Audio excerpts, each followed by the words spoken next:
नमस्कार दोस्तों, आपका स्वागत है घोस्ट टॉक पर। दोस्तों, आज का हॉरर पॉडकास्ट एक ट्रक ड्राइवर की है जिनका नाम अमरदेव है। तो चलिए अब ये पॉडकास्ट अमरदेव जी के नजरिए से सुनते हैं। लेकिन उससे पहले आप लोगों से एक रिक्वेस्ट है, अगर आप लोग चैनल पर नए हैं तो चैनल को सब्सक्राइब कर दीजिएगा और हाइप पॉइंट भेजकर अपना सपोर्ट जरूर दिखाइएगा। तो अब ज्यादा समय नहीं लेता हूँ, चलिए कहानी की शुरुआत करता हूँ। दोस्तों, मेरा नाम अमरदेव है और मैं उत्तर प्रदेश के बनारस शहर का रहने वाला हूं। आज मैं आप लोगों के सामने जो कहानी लेकर आया हूं वो किसी और की नहीं बल्कि मेरी खुद की आप बीती है। एक ऐसी कहानी जिसने मुझे ये यकीन दिला दिया कि इस दुनिया में ऐसी भी ताकतें मौजूद हैं जिन्हें न तो हम समझ सकते हैं और न ही उनसे लड़ सकते हैं। ये एक ऐसे सफर की कहानी है जिसने मेरी जिंदगी को हमेशा हमेशा के लिए बदल कर रख दिया। ये बात आज से कोई 7-8 साल पुरानी होगी। उस वक्त मैं एक नौजवान, खून में गर्मी लिए हुए एक ट्रक ड्राइवर था। ड्राइविंग मेरा जुनून भी था और मेरी मजबूरी भी। घर की हालत कोई बहुत अच्छी नहीं थी। एक बूढ़े बाप, एक जवान बहन जिसकी शादी करनी थी और घर के खर्चे, इन सब की जिम्मेदारी मेरे कंधों पर ही थी। मैं दिन को दिन नहीं समझता था और रात को रात नहीं।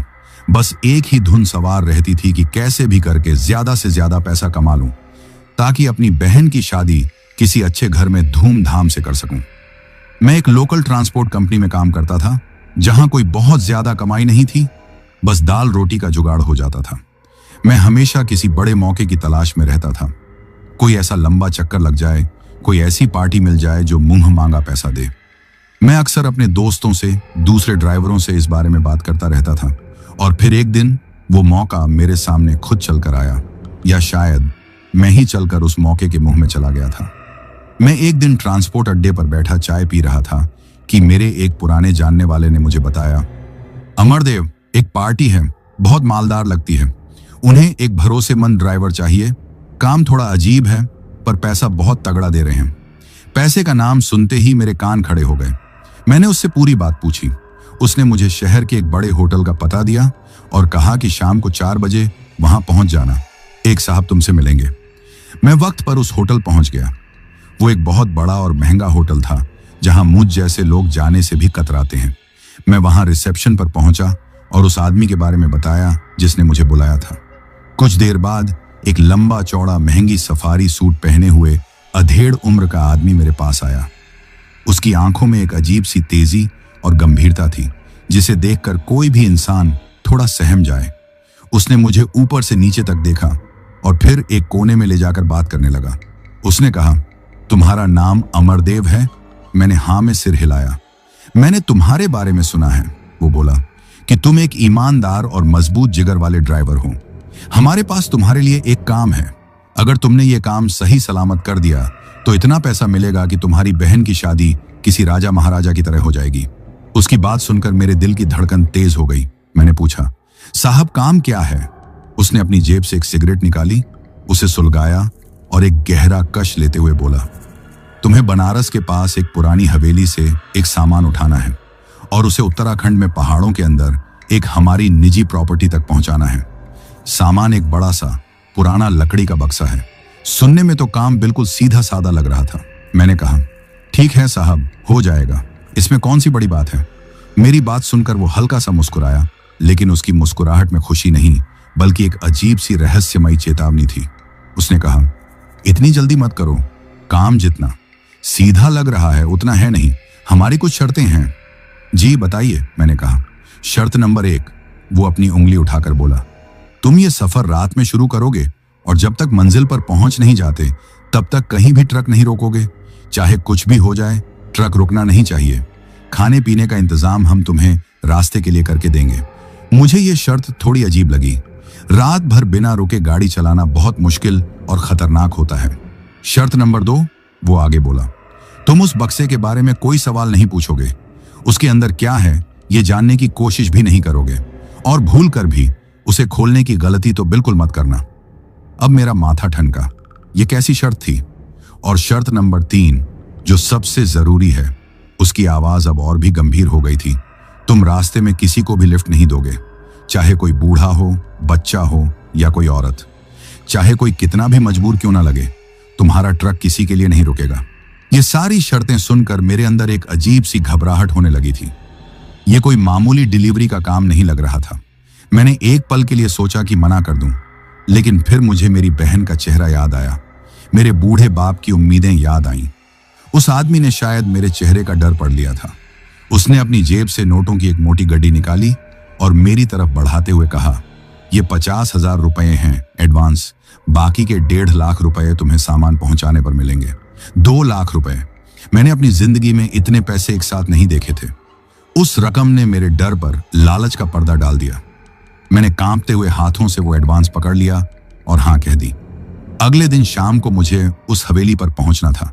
जब मैंने घर आकर अपनी पत्नी को इस काम के बारे में बताया तो उसका चेहरा सफेद पड़ गया। उसने मुझसे बहुत मिन्नतें की।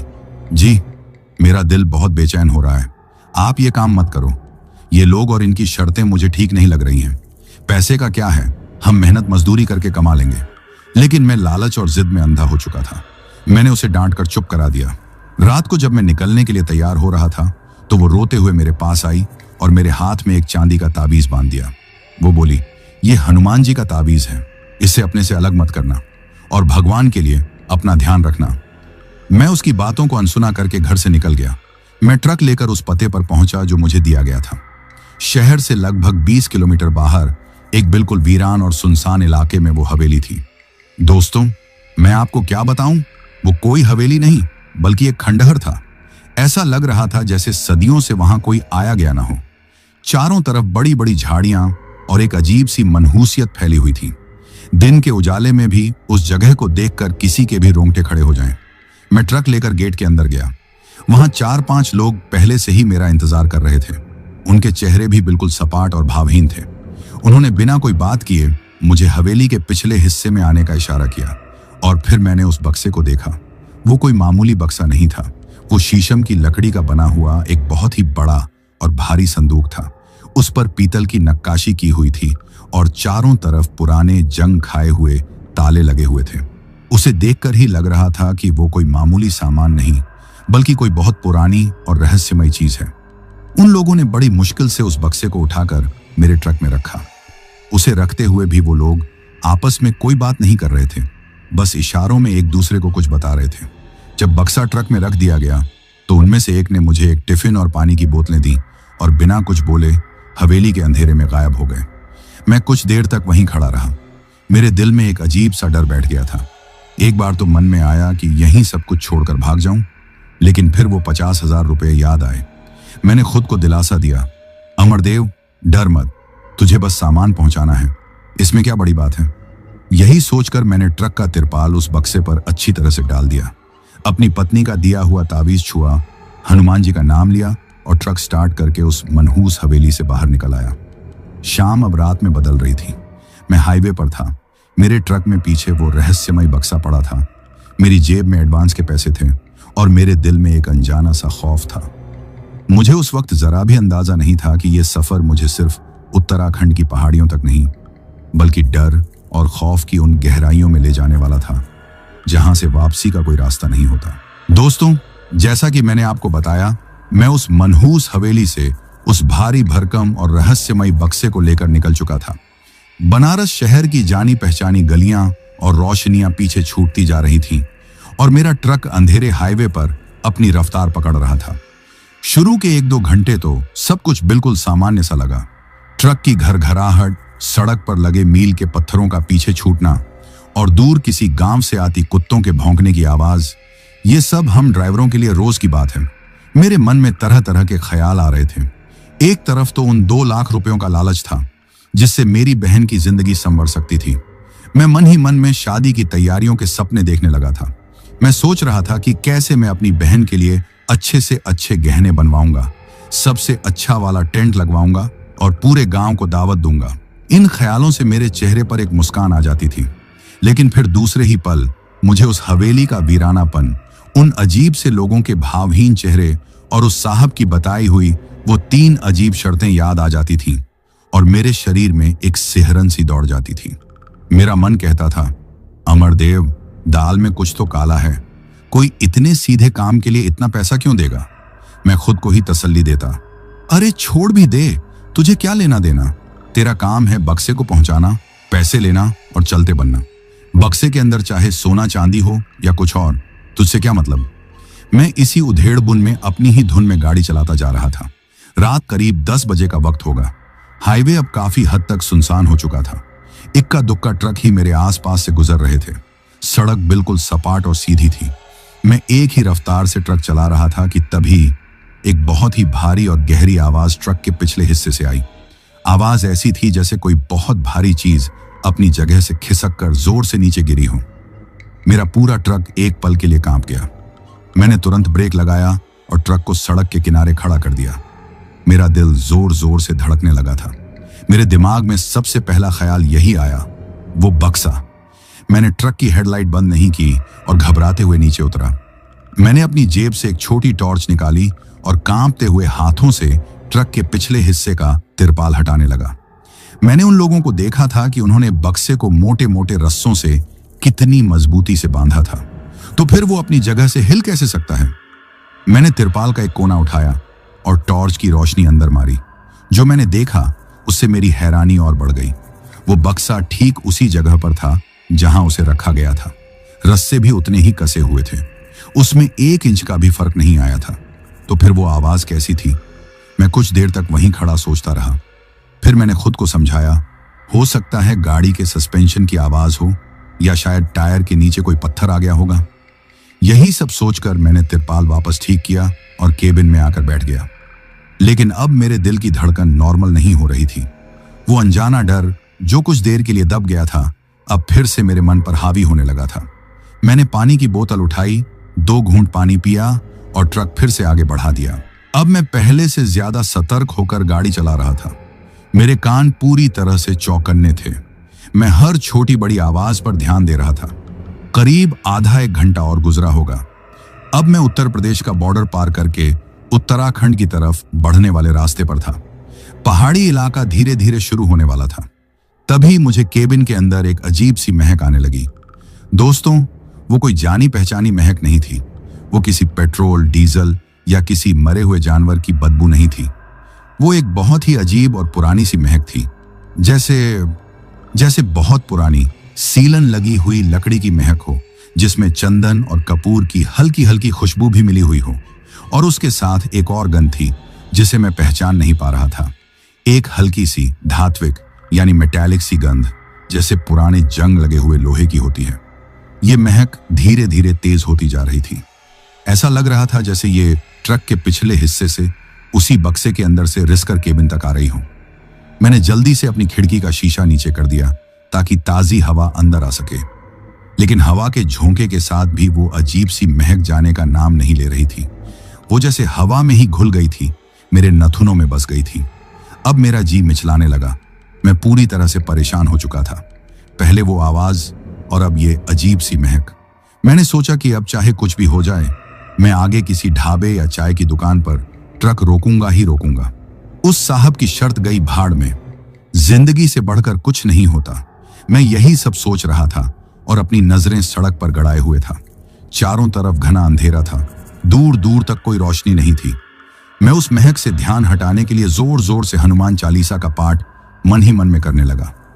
तभी मुझे अपने दाहिने कान के बिल्कुल पास एक बहुत ही हल्की और सूखी सी फुसफुसाहट सुनाई दी। वो कोई साफ शब्द नहीं था, बस एक आवाज थी, जैसे सूखे पत्ते हवा में घिसटते हैं या जैसे कोई बिल्कुल सूखे हुए गले से सांस ले रहा हो। बस एक पल के लिए और फिर खामोशी। लेकिन उस एक पल ने ही मेरे पूरे शरीर में जैसे बिजली दौड़ा दी हो। मैंने एक झटके से अपनी गर्दन दाईं तरफ घुमाई। सीट खाली पड़ी थी। केबिन में मेरे अलावा और कोई नहीं था। लेकिन वो आवाज मैंने अपने कानों से सुनी थी। वो हवा की आवाज नहीं थी। वो मेरे मन का वहम नहीं था। वो फुसफुसाहट मेरे बिल्कुल बगल से आई थी। अब मेरे हाथ स्टीयरिंग व्हील पर कांप रहे थे। मेरे माथे पर पसीने की मोटी मोटी बूंदें जमा हो गई थीं। मैंने अपनी पत्नी का दिया हुआ वो चांदी का ताबीज कसकर पकड़ लिया। अब मुझे पूरा यकीन हो गया था, उस बक्से में कुछ तो गड़बड़ है, या शायद उस बक्से के अंदर कुछ नहीं, कोई है, कोई ऐसा जो जागा हुआ है और जो मुझे ये एहसास दिलाना चाहता है कि इस लंबे और अंधेरे सफर में मैं अकेला नहीं हूं। दोस्तों, जैसा कि मैंने बताया, मेरे कान के पास हुई उस रहस्यमयी फुसफुसाहट ने मेरे अंदर बैठे हुए डर को एक झटके में जगा दिया था। अब ये कोई वहम नहीं रह गया था, ये एक हकीकत थी जो मेरे साथ उस ट्रक के केबिन में सफर कर रही थी।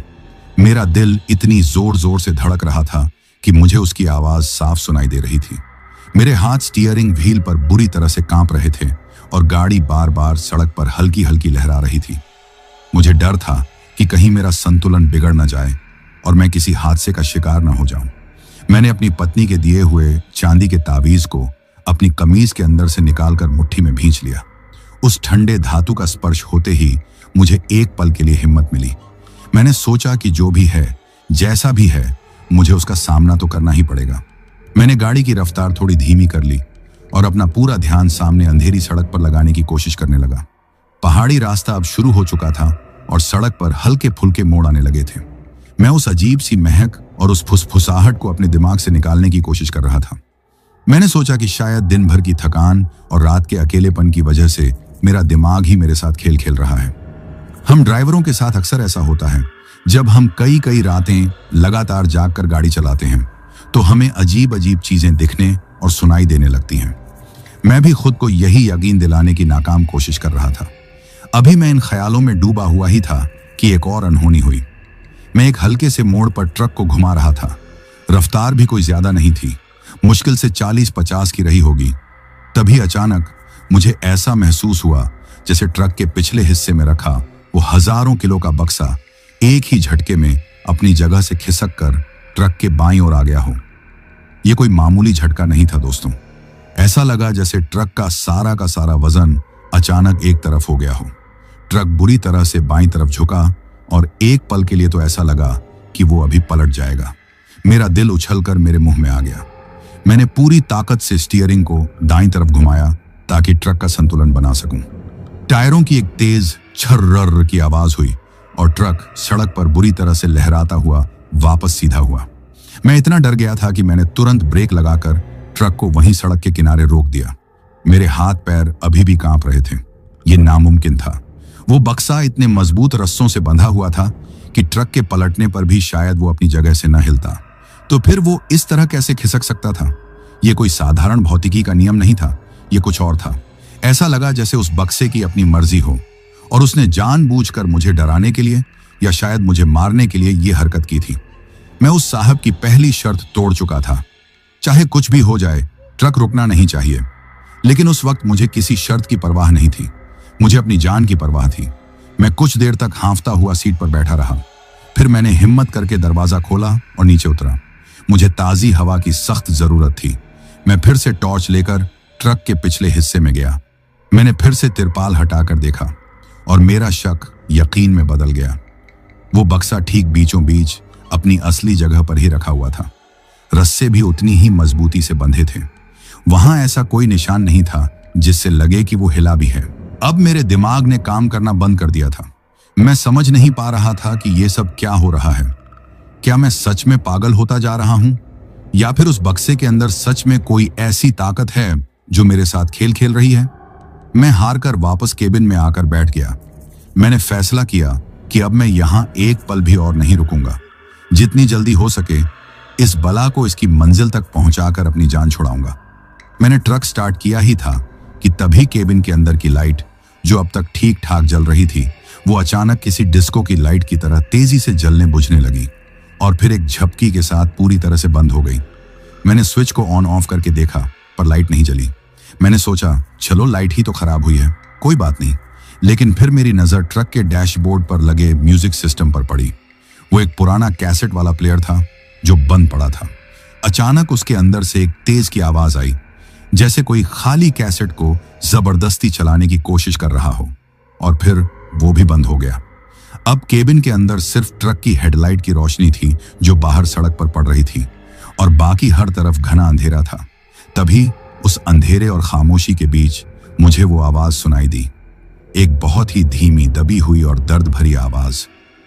वो आवाज ट्रक के पिछले हिस्से से आ रही थी। उस बक्से के अंदर से वो किसी बच्चे के सिसक सिसक कर रोने की आवाज थी। वो आवाज सुनते ही मेरे शरीर का सारा खून जैसे जम गया हो। ये मेरी कल्पना नहीं हो सकती थी, ये बिल्कुल साफ आवाज थी। एक बच्चा उस बक्से के अंदर रो रहा था। मेरा पूरा शरीर सुन्न पड़ गया। मेरे दिमाग में हजारों सवाल एक साथ दौड़ने लगे। क्या उस बक्से में किसी बच्चे को बंद किया गया है? क्या वो लोग किसी बच्चे की तस्करी कर रहे हैं? और अगर ऐसा है तो मुझे क्या करना चाहिए? मुझे उस साहब की दूसरी शर्त याद आई। भूल कर भी उसे खोलने की गलती तो बिल्कुल मत करना। एक तरफ एक बच्चे की रोने की आवाज थी और दूसरी तरफ उन लोगों की खतरनाक चेतावनी। मैं क्या करूं? अगर मैं बक्सा खोलता हूं और उसमें सच में कोई बच्चा है तो मैं उसकी जान बचा सकता हूं, लेकिन अगर यह कोई जाल हुआ, कोई धोखा, मैं अपनी जिंदगी के सबसे बड़े धर्म संकट में फंस गया था। वो रोने की आवाज अब भी लगातार आ रही थी और हर सिसकी मेरे दिल पर किसी हथौड़े की तरह चोट कर रही थी। मुझसे और बर्दाश्त नहीं हुआ। मैंने एक बार फिर ट्रक को सड़क के किनारे पर रोक दिया। मैं नीचे उतरा और सीधा ट्रक के पिछले हिस्से में गया। मैं उस बक्से के ठीक सामने खड़ा था। वो रोने की आवाज अब भी अंदर से आ रही थी, बहुत धीमी पर बिल्कुल साफ। मैंने कांपते हुए अपना हाथ बढ़ाया और उस बक्से की लकड़ी को छुआ। जैसे ही मेरी उंगलियों ने उस बक्से को छुआ, एक बर्फीली लहर मेरे हाथ से होते हुए मेरे पूरे शरीर में दौड़ गई। वो लकड़ी का बक्सा बाहर की गर्म और उमस भरी रात में भी किसी बर्फ की सिल्ली की तरह ठंडा था और उस ठंडक के साथ मुझे अपने हाथ में एक हल्की सी कंपन भी महसूस हुई, जैसे उसके अंदर कोई चीज लगातार धड़क रही हो। मैंने एक झटके में अपना हाथ पीछे खींच लिया। मैं समझ गया था, यह कोई आम बच्चा नहीं है, यह कोई आम बक्सा नहीं है, यह कुछ और है, कुछ बहुत ही भयानक और मेरी समझ से बिल्कुल परे। मैं उस साहब की 2 शर्तें तोड़ चुका था, ट्रक रुक चुका था और अब मैं उस बक्से को खोलने के बारे में सोच रहा था जिसके अंदर न जाने कौन सा राज दफन था। दोस्तों, जैसा कि मैंने आपको बताया, मैं उस मनहूस बक्से के सामने खड़ा था जो बर्फ की तरह ठंडा था और अंदर से किसी दिल की तरह धड़क रहा था। उसके अंदर से आती एक बच्चे की सिसकियों ने मेरे दिमाग को सुन्न कर दिया था। मेरे सामने 2 रास्ते थे, या तो उस साहब की चेतावनी को मानकर अपनी जान बचाने की सोचूं, या फिर एक इंसानियत का फर्ज निभाकर उस बक्से का राज जानने की कोशिश करूं जिसमें शायद कोई बेबस बच्चा कैद था। मेरे अंदर का इंसान और मेरे अंदर का डर दोनों आपस में लड़ रहे थे। मैं कई मिनटों तक वहीं खड़ा रहा, हर गुजरते पल के साथ उस बक्से के अंदर से आती सिसकियां और तेज होती जा रही थीं, जैसे वो बच्चा मुझसे मदद की भीख मांग रहा हो। मुझसे और बर्दाश्त नहीं हुआ। मैंने फैसला किया कि मैं उस बक्से को खोलकर रहूंगा, चाहे इसका अंजाम कुछ भी हो। मैंने ट्रक के टूल बॉक्स से एक लोहे की छड़ निकाली। मेरे हाथ बुरी तरह से कांप रहे थे, लेकिन मैंने अपनी पूरी हिम्मत बटोरकर उस छड़ को बक्से पर लगे पुराने जंग खाए हुए तालों में से एक पर फंसाया और उसे तोड़ने के लिए जोर लगाने लगा। लेकिन जैसे ही मैंने जोर लगाया, वो हुआ जिसकी मैंने सपने में भी कल्पना नहीं की थी। बक्से के अंदर से बच्चे के रोने की आवाज अचानक बंद हो गई और उसकी जगह एक बहुत ही भारी, किसी जानवर के गुर्राने जैसी आवाज निकली जो उस बक्से की लकड़ियों को चीरती हुई बाहर आई। उसी के साथ पूरे ट्रक को एक जोरदार झटका लगा, जैसे किसी ने उसे उठाकर पटक दिया हो। मैं अपना संतुलन खो बैठा और जमीन पर गिर पड़ा। मेरे हाथ से लोहे की छड़ दूर जा गिरी। मैं जमीन पर पड़ा पड़ा हाँफ रहा था। मैं समझ गया था, ये कोई मामूली बच्चा नहीं है, ये कोई इंसान नहीं है, ये कुछ और है। कोई ऐसी शैतानी ताकत जिसे उस बक्से में कैद किया गया है और मैं उसे आजाद करने की बेवकूफी करने जा रहा था। उस गुर्राहट ने मेरे अंदर की सारी इंसानियत और हिम्मत को एक पल में खत्म कर दिया था। मैं जमीन से उठा, अपने कपड़े झाड़े और बिना एक पल और गंवाए सीधा केबिन की तरफ भागा। मैंने दरवाजा खोला, सीट पर बैठा और तुरंत ट्रक को स्टार्ट कर दिया। मेरे दिमाग में अब बस एक ही चीज चल रही थी, भागो, यहां से जितनी दूर हो सके भागो और इस बला को इसकी मंजिल पर पहुंचाकर अपनी जान छुड़ाओ। मैंने ट्रक को दौड़ा दिया। अब मेरा पूरा ध्यान सिर्फ और सिर्फ सड़क पर था। मैं न तो किसी आवाज पर ध्यान दे रहा था और न ही किसी महक पर। मैं बस जल्द से जल्द इस सफर को खत्म करना चाहता था। रात और भी गहरी होती जा रही थी। उत्तराखंड के पहाड़ी रास्ते शुरू हो चुके थे। एक तरफ ऊंचे ऊंचे पहाड़ थे तो दूसरी तरफ गहरी खाई। सड़कें संकरी और घुमावदार थीं, जहां गाड़ी चलाना बहुत ही मुश्किल था। मैं एक बहुत ही खतरनाक मोड़ से गुजर रहा था। तभी ट्रक की हेडलाइट की रोशनी में मुझे सड़क के किनारे खड़ी एक औरत दिखाई दी। वो सड़क के बिल्कुल बीचों बीच खड़ी थी। उसने पुरानी फटी हुई सी साड़ी पहनी हुई थी। उसके बाल बिखरे हुए थे और चेहरा बिल्कुल सफेद और भावहीन था, और उसने अपनी गोद में एक कपड़े में लिपटा हुआ छोटा सा बंडल पकड़ रखा था, ठीक वैसे ही जैसे कोई माँ अपने बच्चे को पकड़ती है। वो हाथ उठाकर मेरे ट्रक को रुकने का इशारा कर रही थी। उसे देखते ही मुझे उस साहब की तीसरी और सबसे जरूरी शर्त याद आई। रास्ते में किसी को भी लिफ्ट नहीं दोगे, चाहे कोई औरत हो या बच्चा। मेरे अंदर का डर फिर से जाग गया। ये औरत इतनी रात को इस वीरान पहाड़ी रास्ते पर क्या कर रही है? यहां तो दूर दूर तक कोई गांव भी नहीं है। मेरे दिमाग ने तुरंत खतरे की घंटी बजा दी। मैंने फैसला किया कि मैं ट्रक नहीं रोकूंगा। मैंने ट्रक की रफ्तार और तेज कर दी। जैसे जैसे मैं उसके करीब पहुंच रहा था, मेरे दिल की धड़कन भी तेज होती जा रही थी। वो अब भी सड़क के बीच में खड़ी मुझे ही घूर रही थी। मैंने हॉर्न बजाया, लेकिन वो अपनी जगह से 1 इंच भी नहीं हिली। अब मैं उसके बिल्कुल पास पहुंच चुका था। मैंने उसे बचाने के लिए स्टीयरिंग को हल्का सा घुमाया और उसके बगल से तेजी से ट्रक को निकाल लिया।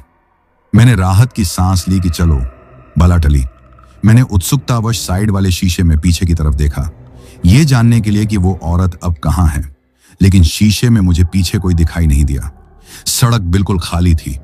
वो औरत गायब हो चुकी थी। मेरा खून जम गया। एक जिंदा इंसान 1 सेकंड में हवा में कैसे गायब हो सकता है? मैं समझ गया था, ये कोई इंसान नहीं थी।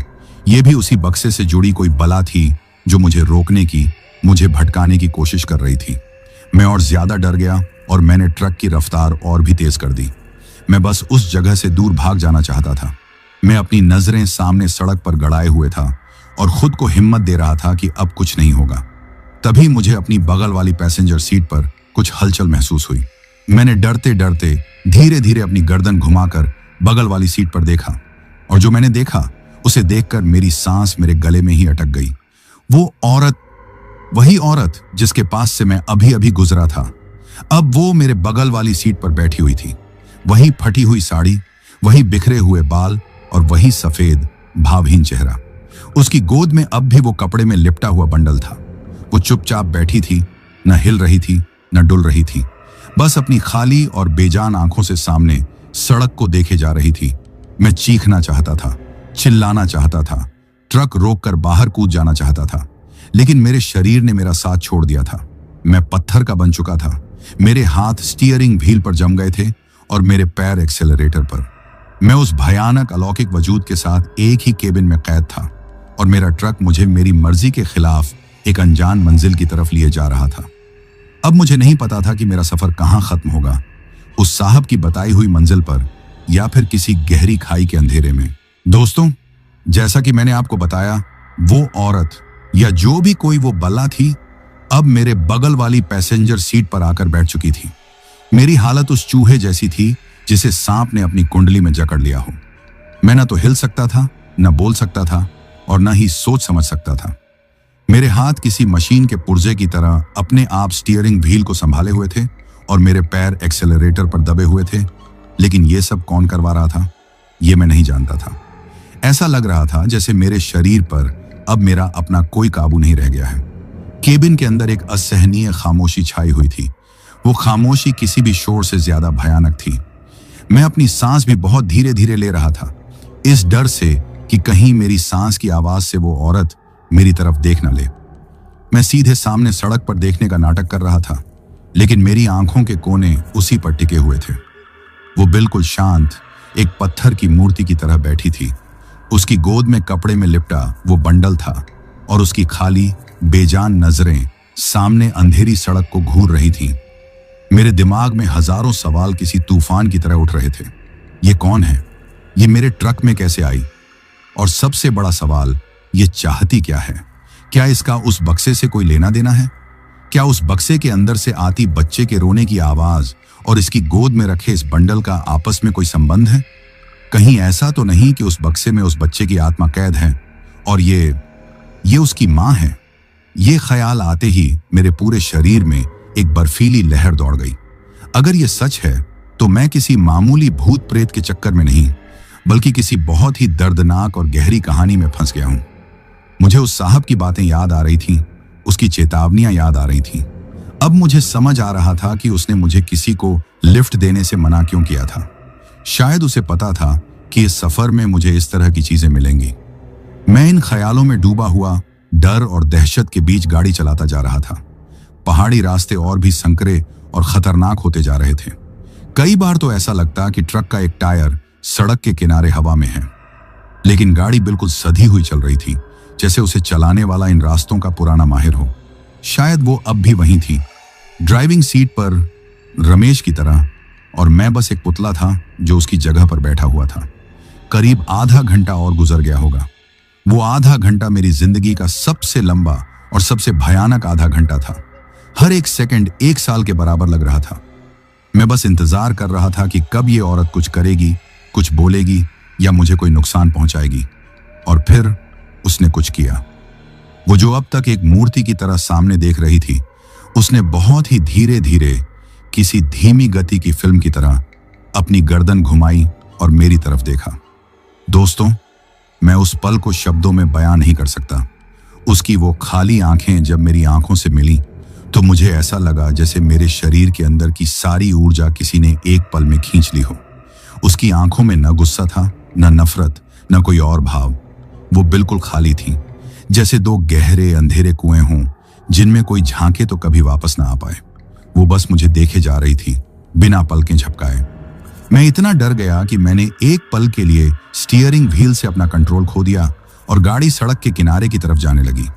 तभी उसने अपनी नजरें मुझसे हटाईं और वापस सामने देखने लगी।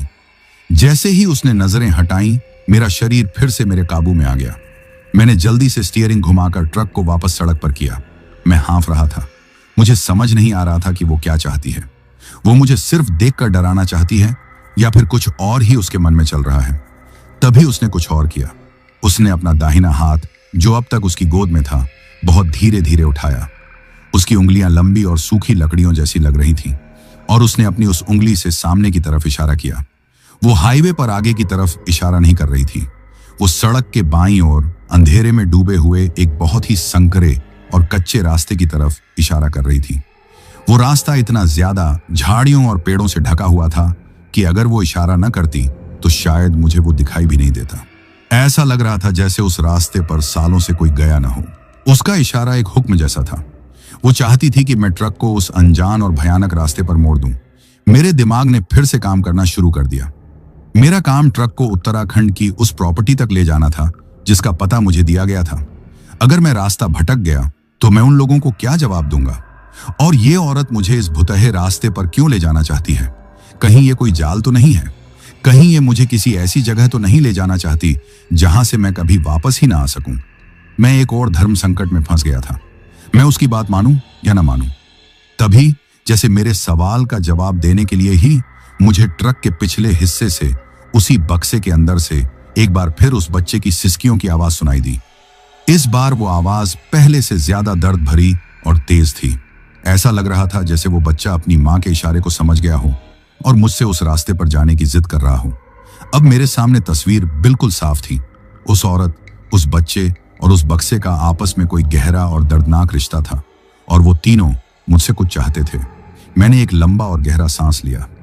मैंने फैसला कर लिया, मैं उन पैसे देने वाले लोगों की परवाह नहीं करूंगा। इस वक्त मेरी जान ज्यादा जरूरी है, और मुझे ऐसा लग रहा था कि अगर मैंने इस औरत की बात नहीं मानी तो शायद मैं अगला सूरज नहीं देख पाऊंगा। शायद इसकी बात मान लेने में ही मेरी भलाई है। मैंने कांपते हुए हाथों से ट्रक की रफ्तार धीमी की। वो कच्चा रास्ता अब और भी करीब आ गया था। मेरे पास बस कुछ ही सेकंड थे फैसला बदलने के लिए। मैंने अपनी आंखें बंद की, अपनी पत्नी का दिया हुआ ताबीज छुआ और ट्रक का स्टीयरिंग व्हील बाईं तरफ घुमा दिया। मेरा ट्रक हाईवे की चमचमाती सड़क को छोड़कर उस घने अंधेरे, वीरान और अनजाने रास्ते पर उतर गया। ट्रक की हेडलाइट की रोशनी में मुझे बस सूखी झाड़ियां, डरावने पेड़ और एक अंधेरी सुरंग जैसा रास्ता दिख रहा था जिसका कोई अंत नजर नहीं आ रहा था। वो औरत अब भी मेरे बगल में चुपचाप बैठी थी, लेकिन मुझे ऐसा लगा जैसे ही मैंने ट्रक उस रास्ते पर मोड़ा, उसके सफेद भावहीन चेहरे के कोने पर एक बहुत ही हल्की सी, लगभग न दिखने वाली मुस्कान आकर चली गई। दोस्तों, जैसा कि मैंने आपको बताया, मैं उस औरत के कहने पर हाईवे को छोड़कर एक अनजान, अंधेरे और कच्चे रास्ते पर अपने ट्रक को मोड़ चुका था। वो रास्ता नहीं था, बल्कि अंधेरे और खौफ की एक सुरंग थी।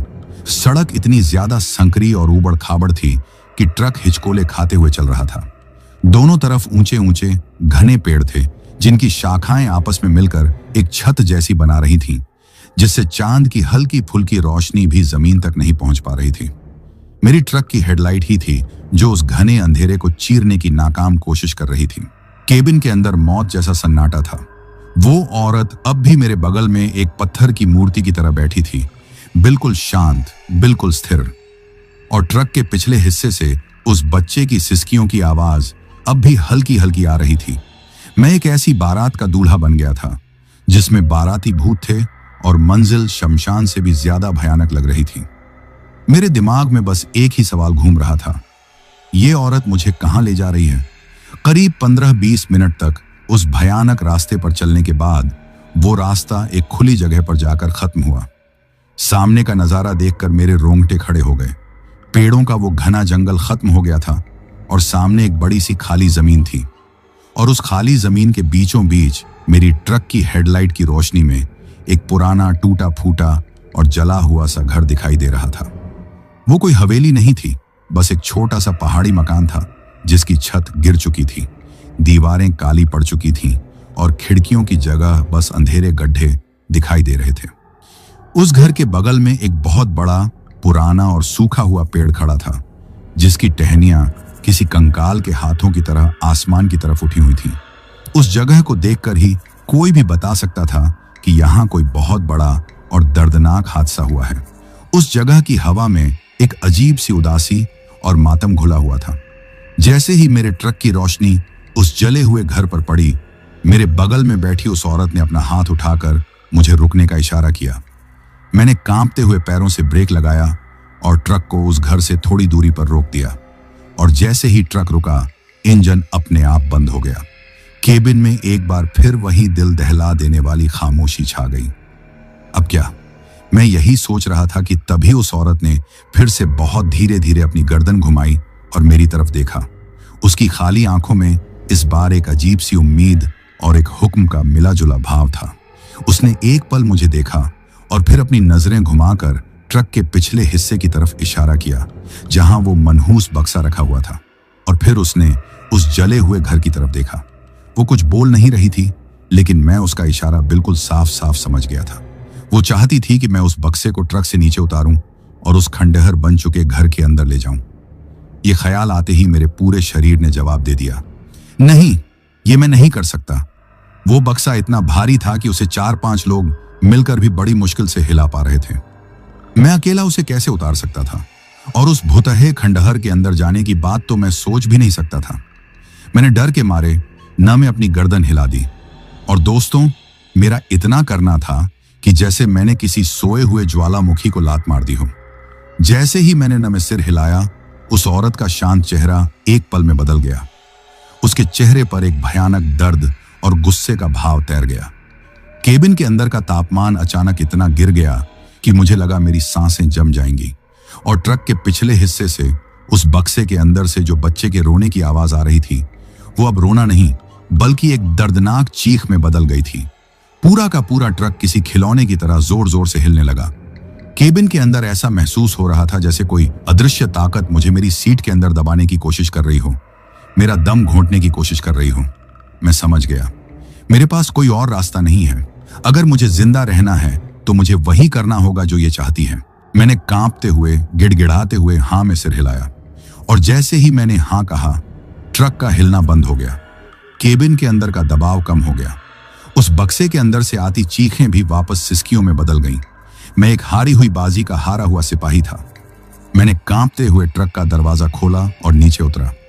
रात की ठंडी हवा मेरे पसीने से भीगे हुए चेहरे से टकराई, लेकिन मुझे राहत नहीं मिली। मैं ट्रक के पिछले हिस्से की तरफ बढ़ा। मैं सोच रहा था कि मैं उस भारी बक्से को हिला भी नहीं पाऊंगा। मैंने डरते डरते तिरपाल हटाया और बक्से को बांधने वाले रस्सों को खोलने लगा। लेकिन ये क्या, जिन रस्सों को कसकर बांधा गया था वो बिल्कुल ढीले पड़ चुके थे, जैसे किसी ने उन्हें पहले ही खोल दिया हो। और फिर मैंने हिम्मत करके उस बक्से के कोने को पकड़ा और उसे खींचने की कोशिश की। मैं उसे खींचने के लिए तैयार था जो हजारों किलो का था, लेकिन जैसे ही मैंने उसे छुआ, वो किसी कागज के डिब्बे की तरह मेरी तरफ खिसक आया। मैं हैरान रह गया। वो बक्सा जिसे 5 लोग मिलकर उठा रहे थे, वो अब बिल्कुल हल्का महसूस हो रहा था। और तभी मुझे एहसास हुआ, मैं अकेला नहीं हूं। मैं उसे अकेला नहीं खींच रहा हूं। कोई है, कोई अनदेखी ताकत, कोई अनदेखे हाथ जो उस बक्से को हल्का बनाने में, उसे नीचे उतारने में मेरी मदद कर रहे हैं। ये एहसास होते ही मेरा डर अपनी सारी हदें पार कर गया। उस अलौकिक मदद से मैंने उस बर्फ जैसे ठंडे और धड़कते हुए बक्से को ट्रक से नीचे जमीन पर उतार दिया। अब मैं उस अंधेरे वीरान मैदान में खड़ा था। मेरे पीछे मेरा ट्रक था, मेरे सामने वो जला हुआ भुतहा घर था और मेरे पैरों के पास वो मनहूस बक्सा रखा था जिसमें न जाने कौन सा राज और कौन सी आत्मा कैद थी। वो औरत अब ट्रक से उतरकर उस जले हुए घर के दरवाजे पर खड़ी थी और अंदर आने का इंतजार कर रही थी।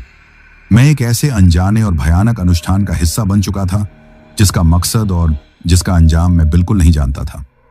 दोस्तों, मैं उस जले हुए भुतहे घर के सामने खड़ा था और मेरे पैरों के पास वो मनहूस बक्सा रखा था। वो औरत जो अब तक ट्रक में मेरे बगल में बैठी थी, अब उस खंडहर के दरवाजे पर खड़ी मेरा इंतजार कर रही थी। मेरे पास अब पीछे हटने का कोई रास्ता नहीं बचा था। मैंने अपनी किस्मत को कोसते हुए और अपनी पत्नी के दिए हुए तावीज को चूमते हुए उस हल्के हो चुके बक्से को जमीन पर घसीटना शुरू किया। जैसे जैसे मैं उस घर के करीब बढ़ रहा था, उस जगह की उदासी और मातम का एहसास और भी गहरा होता जा रहा था। मुझे जली हुई लकड़ियों की ओर पुरानी सीलन की गंध आ रही थी। घर के अंदर घुसते ही मुझे ऐसा लगा जैसे मैं किसी और ही दुनिया में आ गया हूं। बाहर हवा चल रही थी, लेकिन अंदर हवा बिल्कुल रुकी हुई थी, भारी और बोझिल। छत गिर चुकी थी जिससे चांदनी सीधे घर के आंगन में पड़ रही थी और उसी चांदनी में घर के बीचों बीच वो औरत खड़ी थी। मैं बक्से को घसीटते हुए उसके पास ले गया। वो कुछ नहीं बोली, बस उसने अपनी उंगली से जमीन पर एक जगह की तरफ इशारा किया। मैंने बिना कोई सवाल किए उस बक्से को ठीक उसी जगह पर रख दिया। और दोस्तों, जैसे ही उस बक्से ने उस घर की जमीन को छुआ, एक अजीब सी शांति छा गई। बक्से के अंदर से आती बच्चे की सिसकियों की आवाज एक पल में बंद हो गई। बक्से की वो बर्फीली ठंडक और वो धड़कन, सब कुछ खत्म हो गया। और फिर की आवाज के साथ उस बक्से पर लगे सारे पुराने जंग खाए हुए ताले अपने आप एक एक करके खुलने लगे। मैं डर के मारे पीछे हट गया। मेरी आंखें फटी की फटी रह गईं। बक्से का भारी ढक्कन एक छर्रर की धीमी और दर्द भरी आवाज के साथ अपने आप ऊपर की तरफ उठने लगा। मैं अपनी सांस रोके हुए देख रहा था। मेरे दिमाग में चल रहा था कि अब इसमें से कोई भयानक शैतान निकलेगा, कोई कंकाल निकलेगा जो मुझे मार डालेगा। लेकिन जब बक्से का ढक्कन पूरी तरह से खुल गया और मैंने उसके अंदर झांका, तो वहां ऐसा कुछ भी नहीं था। बक्से के अंदर कोई लाश नहीं थी, कोई खजाना नहीं था। उसके अंदर बस कुछ पुरानी गली हुई सी चीजें रखी थीं। एक छोटी सी बच्ची की चांदी की पायल जो काली पड़ चुकी थी, लकड़ी का बना एक टूटा हुआ घोड़ा और एक औरत की शादी का लाल दुपट्टा जो जगह जगह से जला हुआ था और उस पर खून के पुराने धब्बे लगे हुए थे। ये सब क्या है? मैं यही सोच रहा था कि तभी उस औरत ने, जो अब तक चुपचाप खड़ी थी, वो उस खुले हुए बक्से के पास आई। उसने अपना पारदर्शी सा हाथ बढ़ाया और उस जले हुए दुपट्टे को छुआ। और जैसे ही उसकी उंगलियों ने उस दुपट्टे को छुआ, मेरे दिमाग में बिजली के हजारों झटके एक साथ लगे। मेरी आंखें बंद हो गईं, लेकिन मुझे सब कुछ दिखाई दे रहा था। मुझे उस घर की कहानी दिखाई दे रही थी। मैंने देखा, यही घर था जो कभी हंसी खुशी से आबाद था। मैंने उसी औरत को देखा जो हंस रही थी। उसके साथ उसका पति था और उनकी छोटी सी बेटी थी जो आंगन में चांदी की पायल पहने दौड़ रही थी। वो एक खुशहाल परिवार था। फिर मैंने देखा कि कुछ दुश्मन रंजिश की वजह से रात के अंधेरे में उनके घर में आग लगा देते हैं। मैंने उस परिवार को आग की लपटों में घिरते हुए देखा। मैंने उनके दर्द को, उनकी चीखों को, उनकी लाचारी को महसूस किया। उनकी मौत बहुत ही दर्दनाक हुई थी। और फिर मैंने उस साहब को देखा जिसने मुझे ये काम दिया था। शायद वो उस परिवार का कोई दूर का रिश्तेदार या दुश्मन था, जिसने उनकी मौत के बाद उनकी आत्माओं को उनके आखिरी निशानी वाले इन सामानों के साथ इस बक्से में किसी तांत्रिक क्रिया से कैद कर दिया था, ताकि वो कभी आजाद न हो सकें। मेरी आंखों से आंसू बह रहे थे। मैं उन बेबस आत्माओं का दर्द महसूस कर पा रहा था। वो बुरी नहीं थी, वो बस अपनी कैद से आजादी चाहती थी। वो अपने घर लौटना चाहती थी, अपनी आखिरी निशानियों के पास। जब मेरी आंखें खुलीं तो मैंने देखा कि उस औरत के बगल में अब उसके पति और उसकी छोटी बेटी की आत्मा भी खड़ी है। उनके चेहरों पर अब कोई गुस्सा या दर्द नहीं था, बस एक अजीब सी शांति थी। उन तीनों ने एक पल के लिए मेरी तरफ देखा और उनकी आंखों में मुझे नफरत की जगह एक खामोश सा धन्यवाद दिखाई दिया। और फिर उन तीनों की आत्माएं एक हल्के सफेद प्रकाश में बदलने लगीं। वो प्रकाश धीरे धीरे तेज होता गया और फिर उस घर की टूटी हुई छत से होते हुए आसमान की तरफ चला गया, जैसे 3 तारे अपने घर वापस जा रहे हों। उनके जाते ही उस बक्से के अंदर रखा सारा सामान, वो पायल, वो खिलौना, वो दुपट्टा, सब कुछ एक पल में राख के ढेर में बदल गया। उस जगह पर फैली हुई सालों की मनहूसियत और उदासी एक पल में खत्म हो गई। अब वहां कोई डर नहीं था, बस एक गहरी शांति थी। पूरब की दिशा से सुबह के सूरज की पहली किरण उस टूटे हुए आंगन में पड़ रही थी। मैं कुछ देर तक वहीं जमीन पर बैठा रहा। मैं जिंदा था और पूरी तरह से सुरक्षित था। मैंने हिम्मत जुटाई और वहां से उठा। मैं वापस अपने ट्रक के पास आया। मैंने चाबी घुमाई और ट्रक एक ही बार में बिल्कुल आराम से स्टार्ट हो गया। मैंने ट्रक को वहां से मोड़ा और उस कच्चे रास्ते से वापस हाईवे की तरफ चल दिया। मैंने उस साहब की दी हुई मंजिल की परवाह नहीं की। मैं पास के एक छोटे से कस्बे में पहुंचा। वहां एक पीसीओ बूथ से मैंने उस साहब को फोन किया। उसने फोन उठाया और पूछा, काम हो गया? मैंने एक गहरी सांस ली और कहा, हाँ, हो गया। आपका बक्सा उसकी सही जगह पर उसके असली मालिकों के पास पहुंच गया है। अब मुझे दोबारा कभी फोन करने की कोशिश मत करना। इतना कहकर मैंने फोन पटक दिया। मुझे बाकी के 1.5 लाख रुपए नहीं चाहिए थे। मुझे बस अपनी जिंदगी वापस चाहिए थी। दोस्तों, उस दिन के बाद मैं वापस बनारस लौट आया। मैंने वो नौकरी छोड़ दी। उस पैसे से मैंने अपनी बहन की शादी तो कर दी, लेकिन मैंने फिर कभी किसी लंबे सफर के लिए ट्रक नहीं चलाया। मैं अब शहर में ही एक छोटा मोटा काम करता हूँ। आज भी मैं जब उस रात के बारे में सोचता हूँ तो मेरे रोंगटे खड़े हो जाते हैं। मैं नहीं जानता कि उस बक्से का, उन आत्माओं का और उन लोगों का पूरा राज क्या था। मैं बस इतना जानता हूं कि उस रात मैं लालच में अंधा होकर एक ऐसे सफर पर निकल गया था जो मौत के मुंह तक जाता था। मैं एक मोहरा था जिसे उन आत्माओं ने अपनी आजादी के लिए इस्तेमाल किया। मैं खुश हूं कि मैं उनका जरिया बन सका। मैं बस उम्मीद करता हूं कि अब वो तीनों जहां भी होंगे शांति से होंगे अपने असली घर में। तो मेरे प्यारे भाइयों, ये कहानी यही खत्म होती है। अगर आपको यह कहानी पसंद आई हो तो वीडियो को लाइक और चैनल को सब्सक्राइब करें ताकि और भी डरावनी कहानियां आप तक पहुंच सकें। कहानी को अंत तक सुनने के लिए दिल से धन्यवाद दोस्तों। आज के लिए बस इतना ही। मिलते हैं जल्द ही कुछ नई कहानियों के साथ। तब तक के लिए अपना ध्यान रखिए।